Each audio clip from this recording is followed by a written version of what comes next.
नमस्कार. विश्व मराठी परिषद आयोजित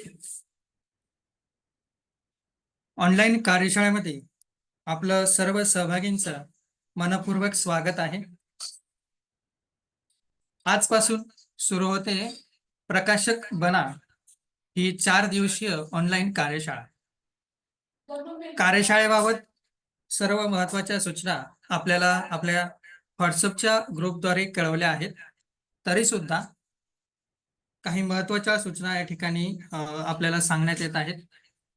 कार्यशाळा एकूण आपली ही 4 दिवसाची असणार आहे. रोज संध्याकाळी 8 वाजता आपली कार्यशाळा सुरू होईल. त्याच्या अगोदर 15 मिनिटं अपेक्षित आहे की सर्व सहभागींनी आपल्या कार्यशाळेला जॉईन असणं गरजेचं आहे. त्यानंतर आपले ऑडिओ व्हिडिओ आपल्याला ज्यावेळेस सांगितलं जाईल तेव्हाच आपल्याला सुरू करण्याची परमिशन या ठिकाणी दिली जाणार आहे. तोपर्यंत कोणीही आपले ऑडिओ व्हिडिओ सुरू करणार नाही आहात. त्यानंतर सत्रामध्ये आपल्याला काही नोट्स दिल्या जाणार आहेत. प्रत्येक सत्राच्या नोट्स ह्या आपल्याला मिळणार आहेत, परंतु त्या सर्व नोट्स आपल्याला शेवटच्या दिवशी ह्या आपल्याला आपल्यापर्यंत पोहोचवल्या जाणार आहेत. तत्पूर्वी प्रत्येक दिवसाच्या सत्रामध्ये आपल्याला काही पॉइंट्स नोट करायची गरज भासल्यास तर आपण ते पॉइंट नोट करून ठेवावेत. त्या विषयावर आपल्या सर्व शंकेचं आपण निरसन करणार आहोत. प्रत्येक सत्रामध्ये शेवटची 10 मिनिटं ही प्रश्नोत्तरासाठी आपण आरक्षित केली आहे. परंतु जर त्या दिवशीच्या विषयाला आपल्याला वेळ नाही मिळाला तर आपण ती 10 मिनिटं सुद्धा त्या विषयावर घेणार आहोत आणि दुसऱ्या दिवशी आपल्याला आपल्या प्रश्नांचं उत्तर हे दिलं जाईल. तर ही प्रश्न आपण एका गुगल फॉर्मद्वारे एकत्रित करणार आहोत. त्याचबरोबर सर्व सत्रांचं रेकॉर्डिंग हे आपल्याला मिळत असते. हे रेकॉर्डिंग सत्र झाल्यानंतर दुसऱ्या दिवशी दुपारी 12 वाजेपर्यंत आपल्याला शेअर करण्यात येते. त्यानंतर सर्व कार्यशाळांमध्ये जसं विश्व मराठी परिषद ज्या कार्यशाळा आयोजित करते त्या सर्व कार्यशाळांमधून सहभागी असणाऱ्यांना सहभाग प्रमाणपत्र दिले जातात आणि हे सर्व शेवटच्या दिवशी आपल्याला एक फॉर्म शेअर केला जाईल आणि तो फॉर्म भरून दिल्यानंतर आपल्याला आपले प्रमाणपत्र दिले जाणार आहे. तर अशा काही महत्त्वाच्या सूचना आहेत. वेळोवेळी काही सूचना आपण सुरुवातीला आणि सत्राच्या शेवटीही सांगत जाणार आहोत. तर आता आपण आपल्या कार्यशाळेकडे वळूया. प्रकाशक बना या 4 दिवसीय कार्यशाळेसाठी मार्गदर्शक म्हणून या ठिकाणी उपस्थित आहेत माननीय श्री भालचंद्र कुलकर्णी सर. यांचं सर्व सहभागींच्या वतीने आणि विश्व मराठी परिषदेच्या वतीने मनपूर्वक स्वागत करतो. नमस्कार. ते ज्येष्ठ संपादक आहेत, त्यानंतर पत्रकार, मीडिया तज्ज्ञ म्हणून त्यांची ओळख आहे आणि प्रिंट डिजिटल नियतकालिके यांची नोंदणी आणि प्रकाशन तज्ज्ञ म्हणून त्यांना ओळखलं जातं. तर असे मार्गदर्शक या ठिकाणी आपल्या कार्यशाळेला मार्गदर्शन करण्यासाठी उपस्थित आहेत. त्यांच्याबद्दल आपण थोडंसं जाणून घेऊया. 1983 पासून ते पुण्यामध्ये वास्तव्यास आहेत. त्यांनी आपले शिक्षण हे BCom, GDC आणि त्याचबरोबर कोऑपरेटिव्ह व्यवस्थापन डिप्लोमा, त्याचबरोबर journalism diploma, business management diploma यामधून त्यांनी पूर्ण केले आहे. अनेक विविध वृत्तपत्रांमधून गेली सुमारे 9 वर्षांहून अधिक काळ त्यांनी या अनेक वृत्तपत्रांमधून काम केलं आहे. त्यामध्ये प्रामुख्याने सकाळ असेल, लोकसत्ता असेल, त्याचबरोबर तरुण भारत असेल, अशा या वृत्तपत्रांच्या मधून त्यांनी कार्य केले आहे. त्याच्यानंतर 1998 ते 2011 पर्यंत गेली 14 वर्ष ते पुण्याच्या जनसेवा सहकारी बँकेमध्ये जनसंपर्क अधिकारी म्हणून कार्यरत होते. त्यांनी तो पदभार यशस्वीरित्या सांभाळला आहे. प्रकाशन, जाहिरात, जनसंपर्क व प्रसिद्धीच्या क्षेत्रात त्यांचा मोठा अनुभव आहे. गेली 20 ते 22 वर्ष झाली ते त्या क्षेत्रामध्ये कार्यरत आहेत. वृत्तपत्र नोंदणी, ISBN व ISSN नोंदणीबाबत ते सल्ला देणे ही सेवा चांगल्या पद्धतीने करत आहात. त्याच्यानंतर ओम एकविरा मीडिया प्रायव्हेट लिमिटेड या कंपनीचे ते कार्यकारी संचालक म्हणून कार्यरत आहेत. अनेक ठिकाणी ते संपादकांची भूमिकाही बजावत आहेत. त्यामध्ये प्रामुख्याने आम्ही सारे ब्राह्मण, स्मार्ट पुणे हे पाक्षिक आहेत. त्यानंतर सहकार, सुगंध, पदवीधर विकास अशा मासिकांचे ते संपादक म्हणून कार्य करत आहेत. सहकार भारती या संस्थेमध्ये राष्ट्रीय प्रचार प्रमुख म्हणून ते जबाबदारी सांभाळत आहेत. सहकार प्रिंटिंग आणि पब्लिकेशन प्रायव्हेट लिमिटेड या कंपनीचे ते व्यवस्थापकीय संचालक म्हणून सेवा देत आहेत. सामाजिक संस्था तसेच विविध सहकारी बँकांच्या माध्यम संयोजक म्हणून ते काम करीत आहेत. विविध वृत्तपत्रांमधून व नियतकालिकांमधून ते लिखाणही करत असतात. एक लेखक म्हणूनही ते प्रसिद्ध आहेत. आणि त्याचबरोबर त्यांच्या आवडीचा आणि हा जो विषय आहे सूत्रसंचालन करणे आणि मुलाखत घेणे हे त्यांना खूप आवडतं. आणि यामध्ये सुद्धा इतकं बिझी शेड्यूल असून सुद्धा ते यावर सेवा देत आहेत. आणि याचाच एक भाग म्हणून आजच्या प्रकाशक बना या कार्यशाळेमध्ये आपल्याला सर्वांना मार्गदर्शन करण्यासाठी ते आज उपस्थित आहेत. तर जास्त वेळ न घेता आपण सरांना आमंत्रित करूया आणि ही जी 4 दिवसाची कार्यशाळा कशा पद्धतीने आपण घेणार आहोत, कशा पद्धतीने आपण जाणार आहोत ते सांगून आजच्या सत्राला आपण सरांनी सुरुवात करावी अशी नम्र विनंती करतो. नमस्कार सर. नमस्कार. आवाज येतोय माझा व्यवस्थित आता? हो हो करू सुरुवात? हो. चालेल. धन्यवाद. नमस्कार सगळ्यांना. विश्व मराठी परिषद आयोजित प्रकाशक बना या 4 दिवसांच्या कार्यशाळेत आपल्या सर्वांचं मी मनापासून स्वागत करतो. चांगल्या संख्येने आपण सगळेजण आला आहात. जवळपास आता मला 82 संख्या आपली सगळ्यांची दिसतीये. नॉट ऑडिबल येतंय. कोणाला अडचण आहे का? सुरुवात करतानाच आवाज येत नाही असं काही आहे? नाही, चालू आवाज व्यवस्थित आहे सर. मी बघतो त्यांना सांग. तरी त्यांना जरा तुम्ही ज्यांना येत नाही त्यांनी जरा थोडंसं स्वतःच्या सेटिंग मध्ये बघा, काही अडचण आहे का? विश्व मराठी परिषदेच्या निमित्ताने वेगवेगळ्या प्रकारच्या कार्यशाळा मित्रांनो घेतल्या जातात. आपल्या सगळ्यांपर्यंत सोशल मीडियाच्या माध्यमातून या कार्यशाळांची माहिती आपल्या समोर येते. विश्व मराठी परिषदेने खूप चांगले उपक्रम कार्यशाळांच्या निमित्ताने ऑनलाईन पद्धतीने आयोजित केलेले आहेत. पत्रकारिता क्षेत्र, माध्यम क्षेत्र, प्रकाशन विश्व या सगळ्याच संदर्भामध्ये वेगवेगळ्या प्रकारच्या ऑनलाईन कार्यशाळा घेतल्या जातात. मोबाईल जर्नलिझम सारखी जी कार्यशाळा आहे ती देखील घेतली जाते. त्याचं मीच व्याख्याता आहे.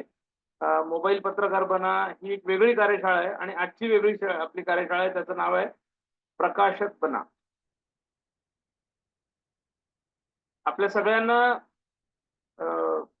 आपण सगळेजण कोणत्या ना कोणत्या ज्या अर्थी या कार्यशाळेमध्ये आलेला आहात त्या अर्थी कोणत्या ना कोणत्या संबंधी प्रकाशनाच्या संबंधात किंवा लिखाणाच्या संबंधात किंवा छपाईच्या संबंधात आपण कुठेतरी कनेक्टेड असाल असं मला वाटतं. किंवा नसाल तर कदाचित तुम्हाला ही या निमित्ताने माहिती करून घ्यायची आहे असाही त्याचा अर्थ आहे. मुळात या कार्यशाळेचा जो विषय आहे तो प्रकाशक बना असा आहे. म्हणजे तुम्ही प्रकाशक नसाल तर ते नक्की बना आणि असाल तर त्याच्यामध्ये कशी इम्प्रूव्हमेंट करता येईल त्याचा आपण या कार्यशाळेमध्ये विचार करू. मित्रांनो, एकूण 4 दिवसाची कार्यशाळा आहे आणि या 4 दिवसामध्ये कदाचित तुम्हाला आजचा दिवस संपल्यावर असं वाटेल की हे राहिलं, तर ते उद्या परवा 3-4 दिवस आहेत आपल्याकडे आणि 4ही दिवसामध्ये आपण कव्हर करणार आहोत. आपण 4 दिवसात काय-काय बघणार आहोत याची थोडक्यात उजळणी मी आधी देतो. त्याच्यामध्ये साधारणपणे हा प्रकाशन विषयाचा जो इतिहास आहे, नेमका काय आहे याच्यातली याची पार्श्वभूमी काय आहे, ती आज आपण प्रामुख्याने बघू आणि पुस्तक निर्मितीची कशी प्रक्रिया असते, त्याचाही विचार त्याच्यामध्ये करणार आहोत. निर्मितीच्या प्रक्रियेमधले कोणते-कोणते विभाग असतात, काय-काय त्याच्यातले पैलू आहेत, मुद्दे कसे आहेत ते पण बघणार आहोत. प्रामुख्याने पुस्तकांची किंमत कशी काढली जाते, पुस्तकं छापली कशी जातात आणि त्याची किंमत कशी काढली जाते, याचाही आपण विचार करणार आहोत. मार्केटिंग किंवा डिस्ट्रिब्युशन, वितरण पुस्तकांचं कसं चालतं, त्याचाही आपण विचार करणार आहोत, बोलणार आहोत. याच्या संदर्भामधले कोणते-कोणते कायदे आहेत, प्रकाशन म्हणजे कोणत्या-कोणत्या प्रकारचं प्रकाशन असतं, ते पण बघणार आहोत आणि त्या प्रत्येकाचे कायदे हे वेगवेगळे कसे आहेत आणि ते कसे-कसे लागू होतात, तेही आपण बघणार आहोत. लेखक आणि प्रकाशक यांच्यातले संबंध कसे असतात, लेखक-प्रकाशक करार कसा असतो, काय प्रकारचं ॲग्रीमेंट असतं, हे पण आपण बघणार आहोत. अ, याच्यामध्ये शासनाची, सरकारची भूमिका काय असते, कायदे म्हणून काय असते आणि क्रिमिनल स्वरूपात किंवा सिव्हिल संदर्भात काय नेमकी खटले असतात, कोर्ट कचेऱ्यांचे प्रकार याच्यातले असू शकतात, ते काय असतात. कॉपीराईट म्हणजे काय नेमकं, कॉपीराईटचा संबंध आपल्याशी कसा येतो, प्रकाशन विश्वाशी, प्रकाशकाशी, लेखकाशी, तेही बघणार आहोत. इंटेलेक्च्युअल प्रॉपर्टी राईट, ज्याला बौद्धिक संपदा अधिकार म्हणतात, याच्यामध्ये कॉपीराईट, पेटंट, ट्रेडमार्क याचा संबंध आपल्याशी कुठे येतो का, ते बघणार आहोत. जीएस म्हणजे जसं मगाशी किमतीचं म्हटलं तसं त्याचा जीएसटी आणि टॅक्सेशनशी काही संबंध आहे का, तेही आपण त्या सगळ्या कॉस्टिंगच्या विषयात बघणार आहोत. नंतर मग काही पुस्तकांवर बंदी आणली जाते, बॅनिंग ऑफ बुक्स होतं. ते बॅनिंग ऑफ बुक्स कसं असतं, कोणत्या पुस्तकाच्या विरोधात तक्रार दाखल करता येते, कशी करायची असते, बॅनिंग ऑफ बुक कोण करतं, काय प्रोसेस आहे, हे सगळं आपण या पुढच्या 4 दिवसामध्ये एकूण प्रकाशन संस्था म्हणून सगळं बघणार आहोत. या 4ही दिवसामध्ये हे सगळे मुद्दे कव्हर होतील. त्यातले जे मुद्दे राहतील ते तुम्ही जरूर त्या दिवशीच्या विषयाच्या संदर्भात असतील ते आजच्या कार्यशाळेचा शेवटचे 5 मिनिटं आपण प्रश्नोत्तरांना देऊ. त्यावेळी प्रश्न विचारा आपण जरूर. ज्यांना प्रश्न आत्ता पडतील त्यांनी अ, स्वतंत्र लिहून ठेवा किंवा चॅट बॉक्सला टाकून ठेवा, म्हणजे मग ते सगळ्यात शेवटी आपण एकदा बघू आणि त्याप्रमाणे प्रश्नांची उत्तरं देऊ. काही प्रश्न तुम्हाला आत्ता पडतील ते उद्याच्या भागात असतील ते आपण उद्या उत्तरं देऊ. पण सगळेच प्रश्न आज घेऊ नका. आजच्या विषयापुरते आपण आजचे प्रश्न घेऊ. त्यामुळे असे 4 दिवसाची ही कार्यशाळा आहे. प्रकाशन विश्व हे खूप मोठं समृद्ध विश्व आहे. आपण सगळेजण आता ऑनलाईन पद्धतीने एकमेकांशी बोलतोय किंवा तुम्ही कोर्स अटेंड करता आहे ऑनलाईन पद्धतीने, म्हणजे इलेक्ट्रॉनिक पद्धत आपली आहे. मित्रांनो, इलेक्ट्रॉनिक पद्धत आहे आणि प्रकाशन विश्व हे प्रिंट स्वरूपातलं प्रामुख्याने आहे. आता प्रिंट शिवाय इलेक्ट्रॉनिक पद्धतीचं प्रकाशन होऊ शकतं. ई पेपर असतो, ई मॅगझिन असतं, ई बुक असतं. हे पण आपण कार्यशाळेमध्ये उद्या परवा बघणारच आहोत. पण प्रामुख्याने मित्रांनो लक्षात घ्या, की प्रिंट मीडिया हा प्रकाशन विश्वाचा महत्त्वाचा गाभा आहे. प्रिंट म्हणजेच प्रिंट केलेलं हार्ड बुक असलेलं पुस्तक किंवा मासिक किंवा वृत्तपत्र. मी मगाशी म्हटलं तसं याची नोंदणी आणि ते सगळं बघणार आहोत, तेव्हा याच्यातले बारकावे आणि फरक तुमच्या लक्षात येतील. पण प्रकाशक बना याचा अर्थ असा, तुम्ही व्यावसायिक बना असा आहे. प्रकाशन हा काही धर्मादाय किंवा सामाजिक कार्याचा विषय नाही, हे लक्षात घ्या मित्रांनो. प्रकाशन व्यवसाय हा व्यावसायिक अतिशय प्रोफेशनल, अतिशय शास्त्रशुद्ध पद्धतीने आणि उत्तमपणे करण्याचा व्यवसाय आहे. हा व्यवसाय 2 गोष्टी लक्षात घ्या, की धंदा आणि व्यवसाय याच्यात फरक आहे. आपल्याला धंदा करायचा नाही, तर उत्तम व्यवसाय करायचा. व्यवसाय हा प्रकाशन व्यवसायात उत्तम पैसे मिळवून देणारा हा व्यवसाय आहे का? तर नक्की आहे. त्याच्या मागे मात्र आपली तपश्चर्या, आपला अभ्यास, आपली चिकाटी आणि आपले या विषयातले या क्षेत्रातले प्रकाशन क्षेत्रातले बारकावे हे समजून घेणं महत्वाचं आहे. 4 दिवस आपली जरी कार्यशाळा असली म्हणजे रोज 1 तास म्हणजे खरं तर 4च तास आहेत. मित्रांनो, कुठलाही विषय असू द्या, तो 4 तासामध्ये समजावून सांगणं हे तसं थोडं अवघड असतं. पण मी अधिकाधिक गोष्टी तुम्हाला सांगण्याचा प्रयत्न या 4 दिवसात करणार आहे आणि ह्या 4 दिवसामध्ये तुम्हाला जास्तीत जास्त माहिती मिळेल. त्या माहितीचा उपयोग मात्र तुम्हाला प्रत्यक्ष फील्डवर जाऊन किंवा प्रत्यक्ष काम करतानाच अनुभव येणार आहेत आणि त्यातून तुम्हाला या माहितीचा उपयोग होणार. ही माहिती ही तुम्हाला एका अर्थाने मार्गदर्शी गाईडलाईन स्वरूपाची आहे, की ज्याचा उपयोग तुम्ही अधिकाधिक करून घ्यावा. तुमच्या व्यवसायासाठी, तुमच्या एकूण वाटचालीसाठी. तुम्ही एखाद्या प्रकाशन संस्थेमध्ये नोकरी करत असाल, स्वतः प्रकाशक असाल किंवा तुम्ही लेखक असाल, तुम्ही प्रूफ रीडर असाल आणि तुम्हाला प्रकाशक व्हायचंय. असे सगळे पैलू आपण ह्या 4 दिवसामध्ये सविस्तरपणे बघणार आहोत. मित्रांनो, लक्षात घ्या, की आत्ताचं युग हे इंटरनॅशनल म्हणजे कोणत्याही देशामध्ये तुम्ही गेलात, कुठेही गेलात, तरी प्रामुख्याने हे युग आहे ते इलेक्ट्रॉनिक युग आहे. आपण आपल्या हातामध्ये मोबाईल आहे. मोबाईलमधनं सर्व काही गोष्टी करता येतात आणि मोबाईल म्हणजेच इलेक्ट्रॉनिक माध्यमाचा उपयोग हा जास्तीत जास्त आता बाहेर सगळीकडे केला जातो. मग ते YouTube चॅनल असेल, ॲप असतील विविध प्रकारची, न्यूज रिलेटेड ॲप असतील, असे खूप ज्याला माध्यम क्षेत्रामध्ये मोबाईलला अनन्यसाधारण महत्त्व झालेलं आहे. एकेकाळी हे महत्त्व टीव्हीला होतं, रेडिओला होतं, नंतर कॉम्प्युटरवर आलं आणि आता ते आपल्या हातामध्ये म्हणजे आपल्या मोबाईलमध्ये आलं. असे वेगवेगळे स्थित्यंतरं इलेक्ट्रॉनिक माध्यमाची झाली. मात्र इलेक्ट्रॉनिक माध्यमाला काही मर्यादा नक्की आहेत. त्याला जसं भरपूर ॲडव्हांटेज आहे, तसे काही डिसॲडव्हांटेज पण आहेत. डिसॲडव्हांटेज काय आहेत मित्रांनो? तर इलेक्ट्रॉनिक माध्यमामध्ये कोणतीही गोष्ट आपल्याला क्षणात बदलता येते. क्षणात तिचा रंग, रूप, शब्द वाटेल ते बदल करता येतो आणि त्याच्यासाठी म्हणावा तसा खर्च येत नाही. बेसिक खर्च एकदा केलेला असेल, तर आपल्याला कोणताही बदल करणं हे सहज आणि तात्काळ शक्य आहे. हे हा ॲडव्हांटेज त्याचा आहे. डिसॲडव्हांटेज काय आहे? तर इलेक्ट्रॉनिक माध्यमातलं कुठलीही गोष्ट ही अशी तात्काळ बदलता येत असल्यामुळे ती खरी किती आणि खोटी किती याच्याबद्दल संभ्रम असतो. मोबाईलवर आलेलं, WhatsAppवर आलेलं, Facebookवर आलेलं, Instagramवर आलेलं किंवा कोणत्याही ॲपमधनं आलेली गोष्ट ही आपल्याला खरी वाटत नाही. प्रथम दर्शनी आपल्या मनात शंका येते, की हे इलेक्ट्रॉनिक माध्यमामध्ये जे आलंय ते बरोबर आहे का? सत्य आहे का? खरं आहे का? अशी शंका आपल्याला येते आणि म्हणून आपला त्याच्यावर म्हणावा तेवढा विश्वास नसतो. आपण हा विश्वास कधी आणि कुठे ठेवतो मित्रांनो? तर हा विश्वास आपला बसतो तो छापून आल्याशिवाय नाही.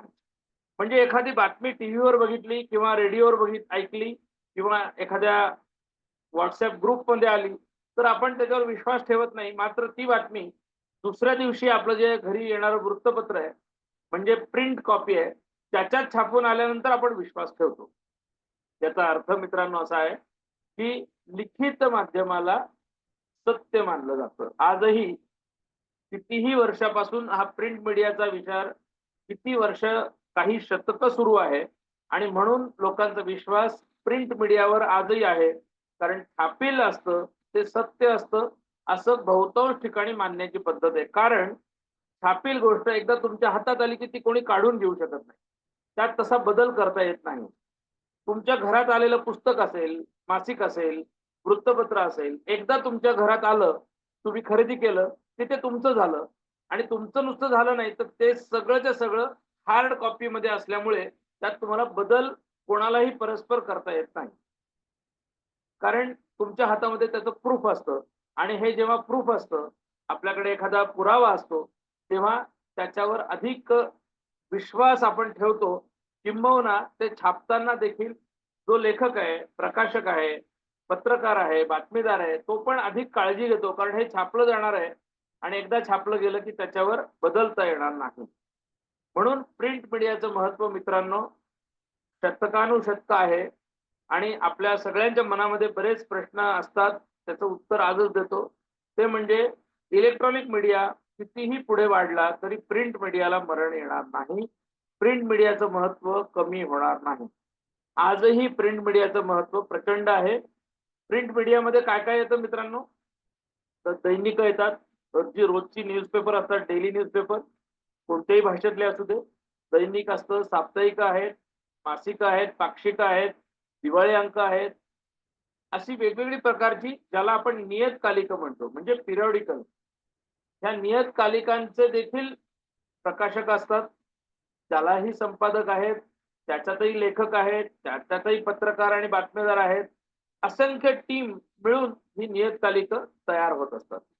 नियतकालिकांचा मुद्दा एवढाच आहे की पिरियॉडिकल असल्यामुळे ते त्या विशिष्ट कालावधीमध्ये तुमच्या घरी तुमच्याकडे पोहोचत असतं. तर दैनिक असेल तर रोज पोहोचतं, साप्ताहिक असेल तर आठवड्याला पोहोचतं वगैरे वगैरे. त्यामुळे आपल्यापर्यंत येणारी कोणतीही गोष्ट ही पिरियॉडिकली त्याच नावाने म्हणजे त्याच टायटलने येते. याला म्हणायचं नियतकालिक. जे विशिष्ट नियत म्हणजे विशिष्ट काळाने नियमितपणे येतं ते नियतकालिक. अशा नियतकालिकाला देखील प्रकाशक असतात. तो पण एक प्रिंट मीडियातला महत्वाचा भाग आहे. दुसरा महत्वाचा भाग काय? अगदी दिवाळी अंकापर्यंत म्हणजे वार्षिक असेल तरी त्याला नियतकालिक आपण म्हणू शकतो. दुसरा प्रकार काय आहे प्रिंट मीडियातला? तर तो आहे पुस्तकं. म्हणजे नेहमीचे जे प्रकाशन संस्था आहेत, जी रेग्युलर पुस्तकं विविध लेखकांची प्रकाशित करतात, छापतात, प्रकाशित करतात. याला म्हणायचं स्वतंत्र ही एक प्रकाशन संस्था आहे आणि त्यातली पुस्तकं ही मात्र नियतकालिक स्वरूपात येत नाहीत. त्याची एखादी आवृत्ती आज आली, आवृत्ती संपली समजा 6 महिन्याने, वर्षाने, 2 वर्षाने, तर दुसरी आवृत्ती येते. दुसरी आवृत्ती येते म्हणजे ते नियतकालिक नाही, तर ते पुस्तकाचीच दुसरी आवृत्ती येते. त्यामुळे आवृत्ती हा म्हणजे ज्याला एडिशन म्हणतात, हा वेगळा प्रकार आहे.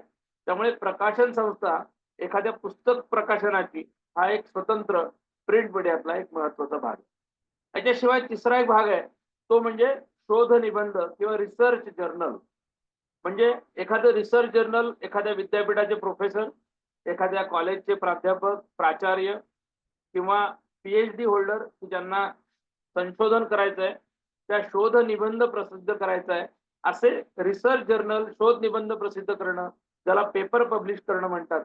असा स्वतंत्र एक सेक्शन आहे, जो प्रामुख्याने रिसर्च रिलेटेड आहे. असा स्वतंत्र आहे. त्यामुळे तो एक वेगळा त्यालाही एक प्रकाशक असतो, त्यालाही एक संपादक आहे, त्याची पण एक सिस्टीम आहे. त्याचं पण एक जर्नल म्हणून एक स्वतंत्र अस्तित्व आहे. त्याचा संबंध फार व्यावसायिक कारणासाठी येणार नाही. परंतु असे वेगवेगळे प्रिंट मीडियातले प्रकार की जे आपल्याला प्रकाशन संस्था म्हणून हाताळावे लागतात. प्रकाशन संस्था म्हणून त्याच्याकडे पाहावं लागतं. त्यामुळे हे तिन्ही वेगवेगळे प्रकार मी आज अशासाठी सांगतोय, की या तिन्ही प्रकारांचे कायदेविषयक संबंध वेगवेगळे आहेत. त्याचे रिलेशन्स आपण उद्या परवा पाहू. असे हे प्रिंट मीडियातले प्रकार. इलेक्ट्रॉनिक मीडियामध्ये आपण फार बोलणार नाही आहोत, कारण आपल्याला प्रिंट मीडियाशी रिलेटेड आहे. ज्या पुस्तकाची ई कॉपी काढायची आहे, म्हणजे किंडल स्वरूपात असेल किंवा ई बुक स्वरूपात असेल, तोही आपण बघणार आहोत. पण त्याचा बेस आहे तो प्रिंट मीडियाचा आहे. त्यामुळे आपण प्रिंट मीडिया रिलेटेड म्हणजे मुद्रित माध्यमाशी संबंधित असलेले सगळे प्रकाशन विषयातले, क्षेत्रातले सगळे पैलू या 4 दिवसामध्ये पाहणार. मित्रांनो, लक्षात घ्या की शतकानुशतकांची प्रक्रिया होत आज आपल्या समोर जे प्रिंट मीडियाचं स्वरूप आलंय ते रंगबेरंगी आहे, अतिशय चमकदार, अतिशय क्वालिटेटिव्ह आहे, अतिशय सुंदर पद्धतीचे बाइंडिंग असलेलं पुस्तक, अतिशय सुंदर वृत्तपत्र, अतिशय चांगल्या प्रिंटिंग क्वालिटीचं तुमच्यापर्यंत येतं. परंतु या सगळ्याला बरीच वर्ष टेक्नॉलॉजीला जावी लागली. अगदी जुनं जर का शोधायचं झालं तर साधारण 14व्या शतकामध्ये आत्ताचा जो कागद आहे त्या 14व्या शतकामध्ये साधारणपणे कागदाचा शोध लागला असं इतिहास सांगतो. मुद्रण कलेचा शोध त्याच्यानंतर जर्मनीमधनं लागला. आजही जर्मनी हे प्रिंटिंग मशिनरी शी संबंधित असलेली जननी मानली जाते. तिथं आजही क्वालिटेटिव्ह प्रिंटिंग मशीन्स तयार होतात आणि ती जगभर पसरलेली आहेत. जोहान्स गुटेनबर्ग सारख्या संशोधकाने प्रामुख्याने मुद्रण कला म्हणजे प्रिंटिंग या विषयाची सुरुवात केली. प्रिंटिंगचं पारंपरिक रूप जे खूप इतिहासकालीन आहे त्याचा जर का आपण विचार करायचा झाला तर पूर्वी तृणपत्र, भृजपत्र किंवा मोठी मोठी पानं जी होती, ज्याला आपण झाडांची पानं किंवा वेलींची मोठी मोठी पानं, अशा तृणपत्र, भुजपत्रांवर देखील त्यावेळेच्या साहित्याने, म्हणजे तेव्हा तर प्रिंटिंगचा मशीनचा संबंध नव्हता. परंतु फळांचे आणि झाडांच्या सालींचे किंवा विविध प्रकारच्या पानांचे रस काढून त्या रसापासून लिहिलेलं, आता ही लिहिलेलं म्हणजे त्यावेळेची जी कुठली लिपी होती, त्या लिपीमध्ये त्यांच्या त्यांच्या भाषेमध्ये चित्ररूपाने असेल किंवा लिखित स्वरूपात असेल, असं त्या पानांवर देखील त्या रंगाने कोरूसारखा अणकुचीदार, टोकदार काही लेखणीसारखा प्रकार करून त्याच्यावर लिहिलेलं असा जुना इतिहास आहे. खूप पुराण कालांपासून हा विषय आहे. नंतरच्या काळामध्ये शिळेवर म्हणजे दगडावर देखील कोरीव काम करून लिखाण केलं गेलं. आजही आपण भारतामध्ये जर का मोठी मोठी जुनी प्राचीन मंदिरं जर बघितली, तर मंदिरांवर तुम्हाला विविध प्रकारचे कोरीव शिल्प किंवा कोरीव शिलालेख, त्याला दगडांवर कोरलेले अक्षर असे दिसून येतात. त्यामुळे एका अर्थाने ही छपाई आहे असं मी म्हणणार नाही. परंतु अ, कोणतीही माध्यम उपलब्ध जेव्हा आजच्यासारखं नव्हतं, तेव्हा जी परंपरागत माध्यमं होती, पानांवर लिहिणं असेल किंवा भृजपत्रावर असेल किंवा ह्या शिलालेखांसारखे असतील, शिळेवर असेल, दगडांवर असेल, भिंतींवर असेल, त्यावेळेच्या मातींवर असेल, अशा वेगवेगळ्या प्रकारचं काही लिखित गोष्टी ज्याचे पुरावे आजही भारतासारख्या प्राचीन देशामध्ये विविध संग्रहालयांमध्ये तुम्हाला मिळतील. ते जरूर तुम्ही पहा. अ, बरीच चांगली संग्रहालयं भारतात दिल्ली, मुंबई, पुण्यामध्ये मोठ्या प्रमाणावर आहेत आणि तुम्हाला ती बघता येऊ शकतात. आजही त्याचे जुने जर का आपण पानं बघितली, जुन्या काही ज्याला आपण चटईवर देखील लिहिलेलं वगैरे असं जर का आपण पाहिलं, तर हे सगळं बघितल्यानंतर लक्षात येईल की किती त्यावेळेचा अल्प टेक्नॉलॉजी नव्हतीच खऱ्या अर्थाने. पण जे काही होतं त्याचा उपयोग करून त्यांनी आपली सगळ्या गोष्टी लिहून ठेवल्या. पोथ्या, पुराणं, वेद हे जर का आपण बघितले, तर ते पोथ्या पोथ्या, पुराणं, वेदांमध्ये देखील मोठ्या प्रमाणावर तुम्हाला या गोष्टी सापडतील. आणि नंतर जसा कागदाचा शोध लागला, तसं कागदावर मोठ्या प्रमाणावर मग छपाई, मुद्रण कलेचा शोध लागला आणि अशी हळू-हळू ही प्रगती होत गेलेली दिसते. फार इतिहासात रमायचं नसलं तरी देखील प्रकाशन किंवा लेखन हा फार प्राचीन विषय आहे. तो काही आजचा विषय नाही. आत्ताचं स्वरूप टेक्नॉलॉजीमुळे खूप वाढलं, बदललं. म्हणून आपण आता मोठ्या प्रमाणावर त्याची व्यवसाय म्हणून त्याचा विचार करू शकतो. आपल्याला माहिती आहे की भारतावर अनेक आक्रमणं झाली. त्या वेळी आक्रमणांच्या विरोधात आपला भारतीय समाज हिंदू म्हणून किंवा इथला जो कोणी नागरिक आहे तो पेटून उठला. त्याने वेगवेगळ्या प्रकारची नुसतं संभाषण कला नाही, नुसतं बोलणं नाही, तर लिखित स्वरूपात जे करणं शक्य होतं ते करणं केलं. ब्रिटिशांच्या विरोधात देखील आपल्याला माहिती आहे की मोठ्या प्रमाणावर लिखित साहित्य, मग ते वृत्तपत्राच्या माध्यमातून असेल, पुस्तकांच्या माध्यमातून असेल, हे केलं गेलं आणि त्याचा उपयोग हा स्वाभाविकपणे स्वातंत्र्यासाठी झाला. त्यामुळे आपल्याकडेचा सगळा भारतातला जर का इतिहास बघितला, तर आपल्याकडे मुद्रण कला पहिल्यांदा पोर्तुगीजांनी तिकडून आणली. ती गोव्यामध्ये आणि बंगालमध्ये एकाच वेळी साधारणपणे सुरू झाल्याचं इतिहास सांगतो. बंगालचं हिकीज गॅझेट नावाचं एक ज्याला आपण जर्नल किंवा एखाद्या हँडबिल सारखं स्वरूप म्हणू, असं ते होतं आणि हिकीज गॅझेट हे आजचंही पहिलं वृत्तपत्र भारतातलं मानलं जातं. त्याला वृत्तपत्राचा दर्जा दिला गेला कारण हिकीज गॅझेट हे पिरियॉडिकली नियमितपणे प्रसिद्ध व्हायला लागलं. आपल्या महाराष्ट्रासारखं मराठीत बोलायचं झालं तर दर्पण सारखं वृत्तपत्र जांभेकरांनी जे सुरू केलं, त्याचं खूप मोठं महत्व आहे. त्यामुळे दर्पणकार जांभेकर त्यांच्या नावाने पुरस्कार पत्रकारितेमध्ये दिले जातात. त्यामुळे दर्पण असेल, लोकमान्य टिळकांचं केसरी असेल, आचार्य अत्र्यांचं मराठा असेल, नवा काळ असेल, अशी खूप वृत्तपत्र जी ज्याला आज 200-250 वर्षांची परंपरा आहे, अशी वृत्तपत्र सुरू झाली. त्या वृत्तपत्राचं प्रमुख काम हे प्रामुख्याने सामाजिक सुधारणा, समाजाला जागृत करणं, स्वातंत्र्य मिळवण्यासाठी प्रयत्न करणं ही प्रामुख्याने त्यावेळेची गरज होती आणि त्याची भूमिका ही वृत्तपत्रांनी त्या वेळेच्या पुस्तकांनी खूप मोठ्या प्रमाणावर केली. तुम्हाला सगळ्यांना माहिती असेल, की अशी सगळ्या पुस्तकांमधनं त्या पुस्तकांना बंदी आली. सावरकरांसारखे विषय आपल्याला माहिती आहे, की ज्यांची पुस्तकं छापण्यापूर्वीच त्याच्यावर लिखित साहित्य म्हणून त्याच्यावर बंदी आणली गेली आणि नंतर ती पुस्तकं छापली गेली, त्याच्यावरही बंदी आली. असे बरेच मुद्दे इतिहासातले आहेत. त्यामुळे पुस्तक प्रकाशन हा जिकिरीचा व्यवसाय आहे, चिकाटीचा व्यवसाय आहे. मात्र तो अतिशय जागरूकपणे आणि अतिशय चांगल्या पद्धतीने करण्याचा व्यवसाय आहे. या व्यवसायाला बौद्धिक क्षमता आणि आपली टीम कोणत्याही व्यवसायाला लागतेच. पण बौद्धिक क्षमता अधिक चांगली हवी. आपल्या भाषेवर प्रभुत्व असावं. भाषा शुद्धी, भाषा प्रभुत्व, टेक्नॉलॉजीचा उत्तम वापर हे सगळे गणित या सगळ्या व्यवसायांना लागू आहेत, तशीच प्रकाशन व्यवसायाला लागू आहेत. त्यामुळे इतिहासाचा विचार मांडत असताना हा प्रिंट मीडियाचा विचार हा नंतर वाढत गेला. सगळ्यांना माहिती आहे, की अगदी सुरुवातीच्या काळामध्ये जेव्हा ही मशिनरी नवीन होती, तेव्हा रोज दैनिक छापणं देखील प्रामुख्याने शक्य नव्हतं. मग आठवड्यातनं एकदा, मग आठवड्यातनं दोनदा, आठवड्यातनं तीनदा असं करत हळू ती प्रगती होत गेली. कारण तेव्हा कागद मिळणं ही पण टंचाई होती. कागदही सहजगत्या मिळत नव्हता. भारतामध्ये कागद निर्मिती होत नव्हती. इम्पोर्ट करावा लागायचा, जहाजातनं यायचा. असे खूप मुद्दे अडचणीचे होते आणि म्हणून कागदाचा विषय असेल, शाईचा विषय असेल आणि पूर्वीच्या सगळ्या तंत्रज्ञानामध्ये मित्रांनो लक्षात घ्या, की तुम्हाला सगळ्यांना काही जणांना ज्येष्ठ असतील त्यांना माहिती असेल सायक्लोस्टाईल पद्धतीने व्हायचं. आता झेरॉक्स म्हणून आपल्याला एका मिनिटात झेरॉक्स मिळते. तात्काळ मिळते. सायक्लोस्टाईल सारखा आधीचा प्रकार होता जो टाइपरायटरशी रिलेटेड होता. त्यामुळे टाइपरायटर सारखी एका अर्थाने टाइपरायटर हा पण एक प्रिंटिंग मशीनच म्हणावं लागेल. तर टायपिंग करून त्याच्यावर छापलं जातं एखाद्या कागदावर. पत्र म्हणून म्हणणं असेल किंवा कुठलंही स्टेटमेंट असेल. त्यामुळे ते छापलं जातं. तर typewriter is also one of the printing machine you can say. आणि सायक्लोस्टाईल सारखी मशीन असती. ऑफसेट हा जो त्याला प्रतिरूप मुद्रण म्हणतात. असं ऑफसेट मशीन्स तर आता आली आहेत.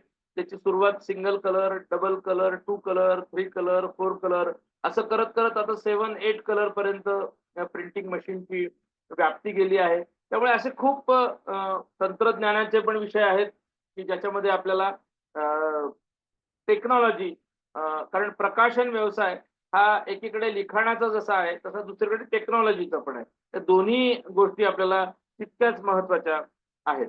त्यामुळे प्रकाशन व्यवसायामध्ये आपल्याला जेव्हा यायचंय, तेव्हा आपल्याला ह्या सगळ्या बारकाव्यांचा विचार करून टेक्नॉलॉजी आणि तंत्रज्ञानाचा विचार करून करायचा. ह्या तंत्रज्ञानामध्ये आणि प्रकाशन व्यवसायामध्ये नेमकं काय आपल्याला पाहायचंय, तेही आपण आज निर्मितीची प्रक्रिया प्रकाशन व्यवसायाची म्हणजे एखाद्या पुस्तकाची ही पाहूया. मित्रांनो लक्षात घ्या, मी पुस्तकाविषयी जेव्हा बोलेन, तेव्हा सगळेचे सगळे मुद्दे नियतकालिकाला त्यातले लागू होतील असं नाही. काही मुद्दे नियतकालिकाला लागू होतील, काही नाही होणार. त्यामुळे पिरियॉडिकल म्हणजे दैनिक, साप्ताहिक किंवा मासिक किंवा त्रैमासिक, दिवाळी अंक हे जे वार्षिक किंवा साप्ताहिक, मासिक जे काय आहे ते आणि रेग्युलर काढायची पुस्तकं, प्रकाशन संस्था याच्यात काही फरक आहेत. ते आपल्याला जसं माझं बोलण्यामधले मुद्दे येतील तेव्हा लक्षात येतील. आपण सुरुवातीला आज निर्मिती प्रक्रिया नेमकी कशी घडते आणि कोणते विभाग त्यात असू शकतात, त्या दृष्टीने आज थोडासा विचार करूया. प्राथमिक स्वरूपात मग उद्या आपल्याला आणखी सविस्तर त्यातले मुद्दे घेता येतील. प्रामुख्याने प्रकाशन संस्था ही पहिल्यांदा मित्रांनो लक्षात घ्या, की ती कोणीही काढू शकतो. प्रकाशन संस्था याला कोणत्याही प्रकारचं वेगळं रजिस्ट्रेशन नाही. लीगल आणि रजिस्ट्रेशन ह्या विषयात जेव्हा मी बोलणार आहे, तेव्हा त्यातले बारकावे येतील. पण लक्षात घ्या, की कोणीही प्रकाशन संस्था पहिली गोष्ट म्हणजे काढू शकतो. प्रकाशन संस्था काढायची म्हणजे काय करायचं? तर प्रकाशक म्हणून आपल्याला जेव्हा उभं राहायचंय, प्रकाशक हा लक्षात घ्या, त्या संपूर्ण व्यवसायाचा एका अर्थाने मालक आहे. इन्चार्ज आहे. त्याच्यावर संपूर्ण जबाबदारी आहे, हे लक्षात घ्या.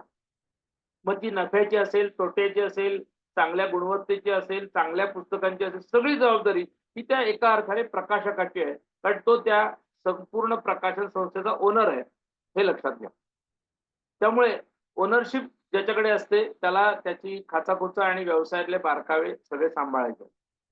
कोणत्याही प्रकाशन संस्थेमध्ये प्रामुख्याने 2 महत्त्वाचे विभाग येतील. एक म्हणजे लिखाण, लेखक आणि संपादन हा एक स्वतंत्र विभाग आहे. त्याच्याशिवाय मग टेक्निकल असलेला प्री प्रेस डिपार्टमेंट, ज्याच्यामध्ये proof reading, D-T-P, layout, designing हे सगळे विभाग ज्याच्यामध्ये येतात, ते सगळं प्री प्रेस ॲक्टिव्हिटी म्हणून आहे. म्हणजे प्री प्रेस म्हणजे प्रेसला जाण्यापूर्वी ती सगळी ॲक्टिव्हिटी.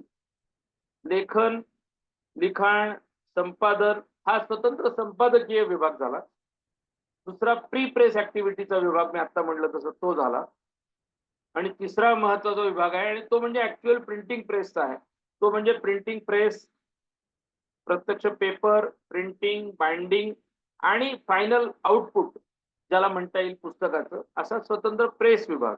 अशा 3 प्रामुख्याने विभागांमध्ये आपल्याला प्रकाशन संस्थेची किंवा प्रकाशन विषयाची, क्षेत्राची आपल्याला विभागणी करावी लागेल.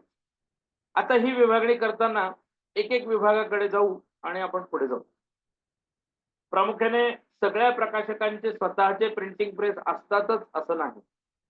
लक्षात घ्या, प्रिंटिंग प्रेस ही एक स्वतंत्र ॲक्टिव्हिटी आहे आणि प्रिंटिंग प्रेस मधलं प्रिंटिंगचं काम, त्याची कागद, शाई, वर्कर्स, त्याची मशीन, त्याचं मेंटेनन्स, त्याची जागा, त्याची सगळे इलेक्ट्रिसिटी हा एक स्वतंत्र एका अर्थाने फॅक्टरी आहे, कारखाना आहे प्रिंटिंग प्रेस म्हणजे. त्यामुळे प्रिंटिंग प्रेस रिलेटेड जो काम आहे ते स्वतंत्र आहे. त्यामुळे प्रकाशकाने स्वतःचाच प्रिंटिंग प्रेस असायला पाहिजे अशी आता गरज राहिली नाही. कारण आता प्रामुख्याने मोठ्या शहरांमध्ये, मध्यम गावांमध्ये देखील बरेच प्रिंटिंग प्रेस सुरू झालेले आहेत आणि त्या प्रिंटिंग प्रेसचं काम आपण त्यांच्यावर सोपवू. त्याच्याबद्दलची सविस्तर माहिती आपण घेऊच. पण ज्यांचा स्वतःचा प्रेस नाही तो प्रकाशक होऊ शकतो का? तर नक्की होऊ शकतो. प्रकाशकाकडे प्रेस असण्याची गरज नाही. कारण प्रेस हे आउटसोर्स करून आपण आता वेगवेगळ्या प्रेसमध्ये वेगवेगळ्या प्रकारची छपाई करू शकतो. त्यामुळे तो विषय आपण बाजूला ठेवू. मात्र प्रकाशकाकडे प्री प्रेस ॲक्टिव्हिटीचे सगळे विभागाचे सगळे मुद्दे स्वतःकडे असले पाहिजेत, तर त्याला अधिक गतीने अधिक चांगलं काम करता येतं. नाहीतर मी एकटा प्रकाशक आहे, मी डी-टी-पीचं काम करायला बाहेर कोणाकडे दिलंय, कव्हर डिझायनिंगचं कोणाकडे दिलंय, लेआउट तिसराच माणूस करतोय.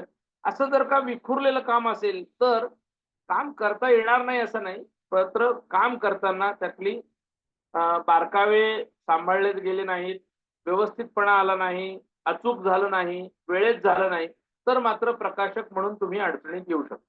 म्हणून प्री प्रेस ॲक्टिव्हिटीतला जो सगळा भाग आहे, मग त्याच्यामध्ये कॉम्प्युटर आपल्याकडे पाहिजेत, आपल्याकडे डिझायनर पाहिजे, आपल्याकडे टायपिंग करणारा म्हणजे प्रत्यक्ष डी-टी-पी करणारा. डी-टी-पी हा शब्द तुम्ही अनेक ठिकाणी ऐकला असेल.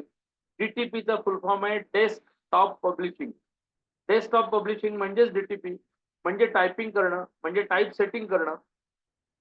हे सगळं कोणत्याही भाषेत, मराठी, हिंदी, इंग्रजी, गुजराती, कन्नड कोणत्याही भाषेत असू द्या, त्या भाषेमध्ये आपल्याकडे टायपिंग होणं, आर्टिस्टकडनं त्याचा लेआउट लावला जाणं, हे सगळी जी कामं आहेत याच्यासाठी उत्तम प्रकारचे कॉम्प्युटर्स पाहिजेत, प्रिंटर पाहिजे. म्हणजे त्याच्यासाठी हार्डवेअर आणि सॉफ्टवेअर हे दोन्ही आपल्याकडे पाहिजेत.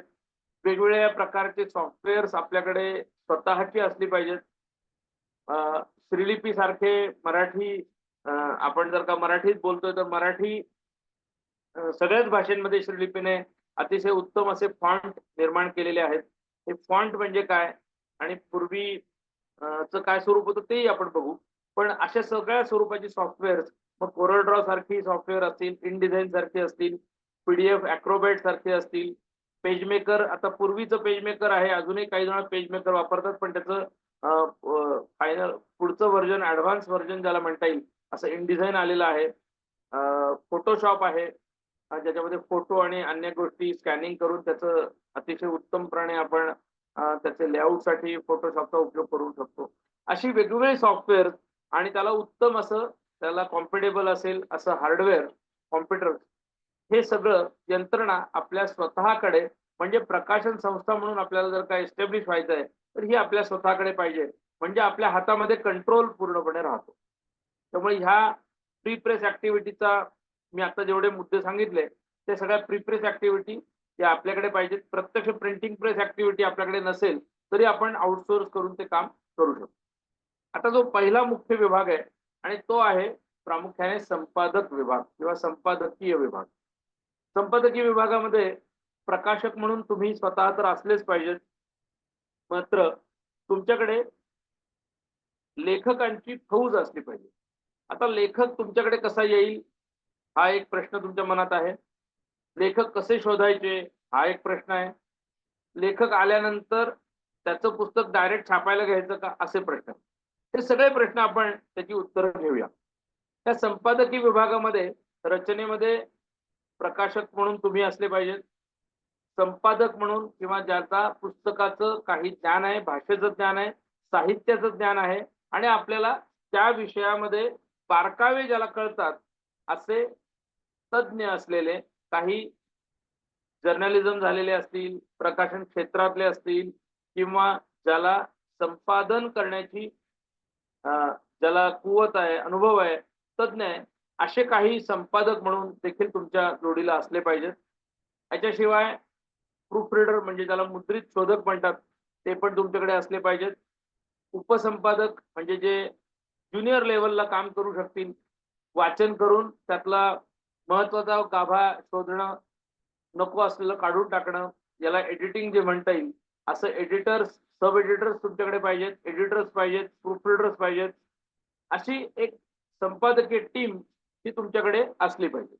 आता मी याच्यामध्ये रिपोर्टर किंवा बातमीदार आणि पत्रकार असा शब्द वापरला नाही, कारण तो पुस्तक प्रकाशन व्यवसायाची गरज नाही, तर तो वृत्तपत्रासाठी किंवा नियतकालिकांसाठी त्याची गरज आहे.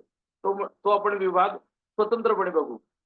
प्रामुख्याने प्रकाशन संस्था जी पुस्तक निर्मितीच्या प्रक्रियेत आहे, या पुस्तक निर्मितीच्या प्रक्रियेमध्ये अशा प्रकारचा संपादकीय सेटअप हा तुमच्याकडे पाहिजे आणि प्रीप्रेस ऍक्टिव्हिटीचा सेटअप जो मगाशी मी सांगितला, जो प्रत्यक्ष कॉम्प्युटरवर डीटीपी डिझायनिंग, लेआउट होईल, प्रूफरीडिंग होईल आणि फायनल आउटपुट जे प्रिंटिंग प्रेसला द्यावं लागतं ते तयार होईल, असा प्रीप्रेस ऍक्टिव्हिटीचा जो सेक्शन आहे, डिपार्टमेंट आहे, ते तुमच्याकडे असलं पाहिजे.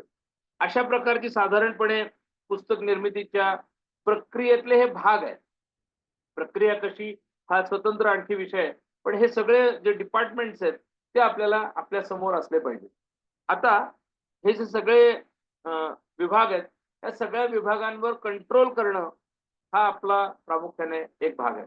याच्यामध्ये एक विभाग माझा मुद्दाम सांगायचा मी पेंडिंग ठेवला आणि तो आहे ऍक्च्युअली असलेला ऍडमिनिस्ट्रेशनचा विभाग किंवा ज्याला ऍडमिनिस्ट्रेशन, व्यवस्थापन, अकाउंट्स, फायनान्स, बँकिंग हा एक स्वतंत्र विषय आहे आणि ज्याच्यामध्ये लीगल म्हणजे लॉ टीम हा पण एक स्वतंत्र विभाग आहे की जो प्रकाशन व्यवसायात जसा असतो तसा सगळ्याच व्यवसायात असतो.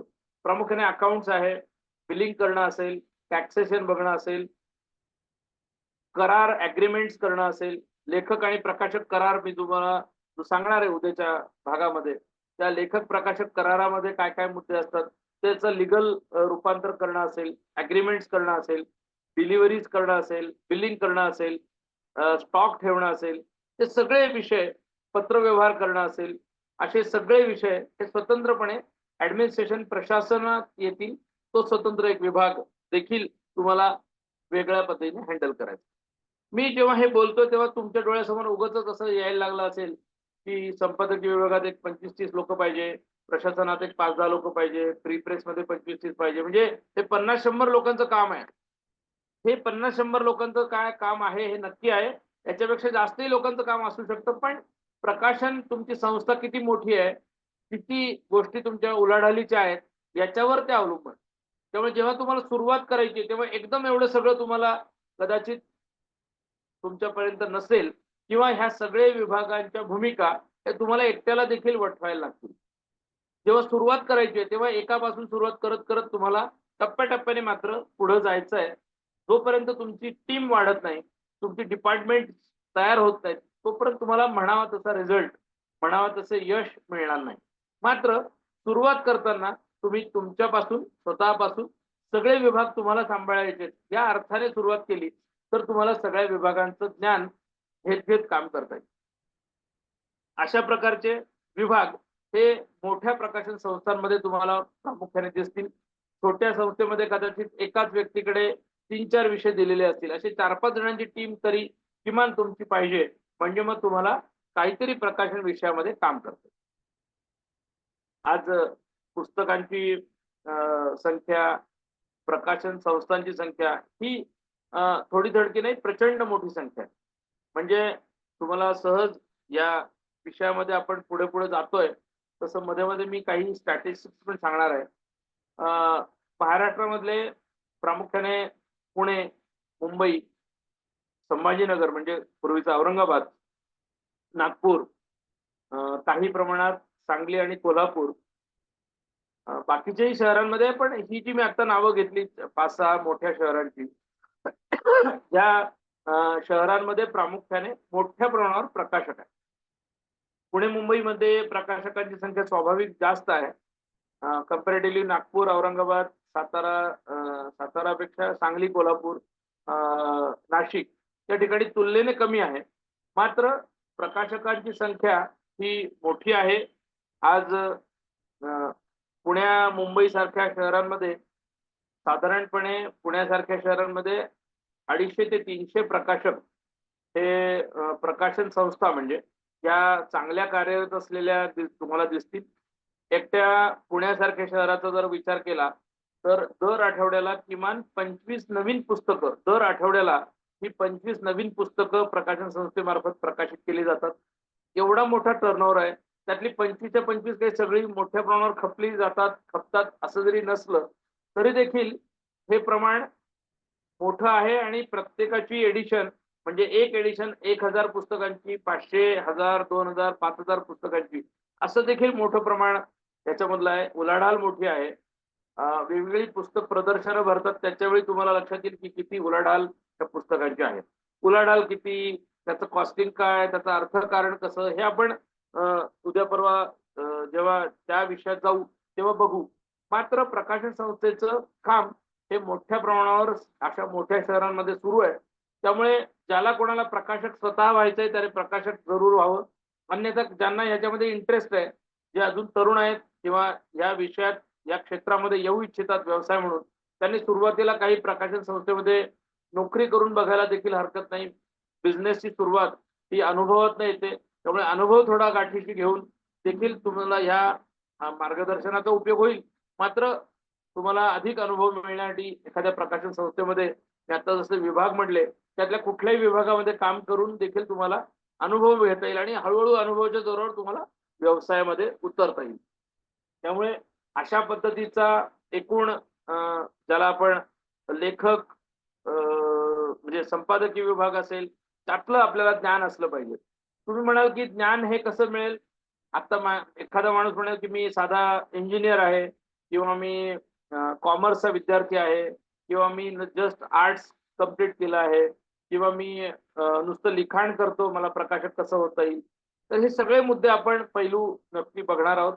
आपल्याला प्रकाशन व्यवसायामध्ये यायचंय हा मुद्दा आपण पक्का केला की मग त्या दृष्टीने आपल्याला ह्या सगळ्या विभागांची माहिती घेत घेत पुढे जाता येईल. प्रामुख्याने कोणतंही पुस्तक तयार होतं म्हणजे पुस्तकाची निर्मिती होते. त्या पुस्तकाची निर्मितीचे काही टप्पे मित्रांनो नक्की आहेत. हे टप्पे कसे आहेत? तर हे टप्प्यांमध्ये सगळ्यात महत्वाचं आहे त्याला महत्व सगळ्यात जास्त आहे ते म्हणजे कंटेंट. तुमचं कंटेंट काय आहे? म्हणजे विषय कोणता आहे? पुस्तकाचा विषय कोणता आहे? आणि तो लिहिणारा माणूस कोण आहे? म्हणजे तो माणूस त्या विषयातला जो विषयाचं पुस्तक आहे त्या विषयातला तज्ञ आहे का? त्यातला अनुभवी आहे का? त्यातलं त्याचं काही ज्ञान आहे का? का त्याने कॉपी पेस्ट करून इकडून-तिकडून Googleवरनं घेतलंय आणि तुम्हाला बनवून दिलंय? याचं किमान ज्ञान प्रकाशक म्हणून तुम्हाला असलं पाहिजे, की हा जो माणूस आलाय आपल्याकडे, जो तुमच्याशी ओळखीचा आहे, संबंधित आहे, त्याच्याबद्दल प्रश्न नाही. पण जो तुमच्याकडे स्वतःहून येईल, तेव्हा त्या माणसाची माहिती काढणं, हा माणूस त्या योग्यतेचा आहे का? त्या लिखाणाशी संबंधित आहे का? याचा विचार प्रकाशक म्हणून तुम्हाला केला पाहिजे. कारण तुम्हाला मित्रांनो पुस्तक विकायचं आहे. एक सेकंद हां फक्त.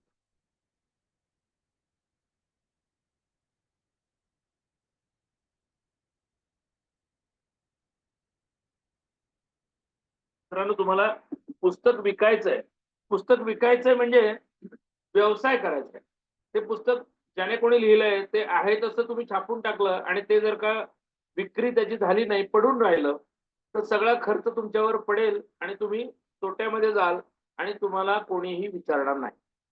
त्यामुळे लेखकाची निवड करणं, विषयाची निवड करणं, आत्ता काय चालू ट्रेंड आहे त्याची निवड करणं, प्रकाशन संस्था म्हणून, प्रकाशक म्हणून ही फार गरजेची आहे. आता विषय कुठला चाललाय?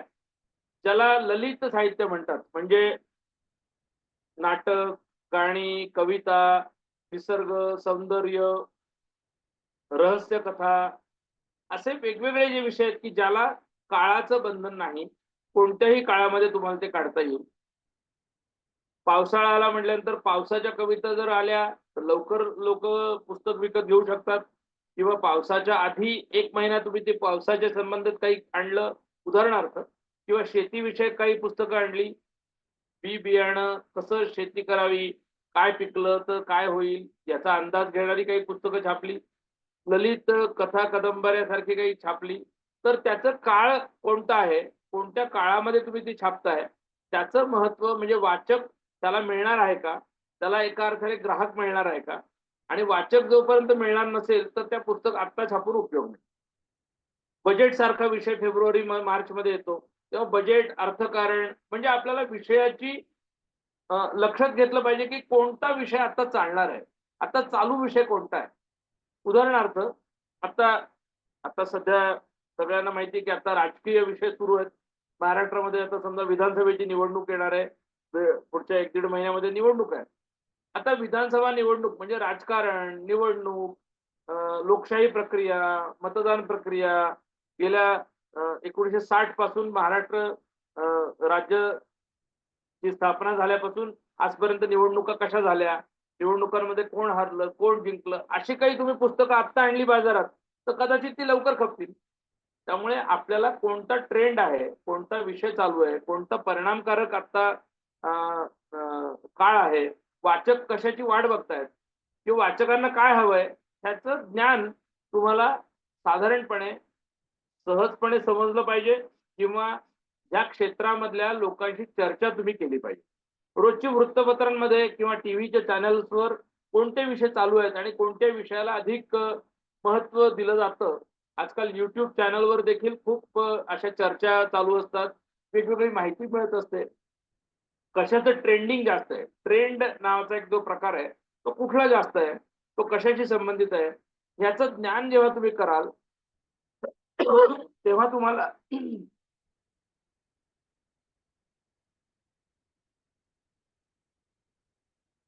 तेव्हा तुम्हाला अधिक वाचक कशाच्या प्रतीक्षेत आहे हे लक्षात येईल. म्हणजे मार्केटचा सर्व्हे करता आला पाहिजे. मार्केटमध्ये पुस्तकांची कोणती चलती आहे याचा अंदाज घेता आला पाहिजे. म्हणजे आपल्याला त्या प्रकारचे लेखक शोधणं, त्या प्रकारची माहिती मिळवणं, त्या प्रकारची पुस्तकं छापणं हे तुम्हाला शक्य होईल. त्यामुळे अर्थकारणाचे विषय कधी घ्यावेत, शेतीचे विषय कधी घ्यावेत, लाईफस्टाईलचे विषय कधी घ्यावेत, थंडीच्या दिवसामध्ये व्यायाम आणि जिम आणि योगा या विषयाला थोडं अधिक प्राधान्य नागरिक देतात. त्यामुळे त्यावेळेचे विषय कधी आणावेत, आरोग्याशी रिलेटेड कधी आणावेत, कामगारांशी रिलेटेड कधी आणावेत, कोणत्या एरियामध्ये आणावेत, कोणत्या एरियामध्ये आपली पुस्तकं खपतील याचा विचार करावा. धार्मिक पुस्तकं असतील, पौराणिक काही साहित्य छापायचं असेल, गणपती, नवरात्र, श्रावणाचे विषय सुरू झाले तर कदाचित धार्मिक विषयाला महत्त्व अधिक वाचक देतील. ती पुस्तकं खपतील.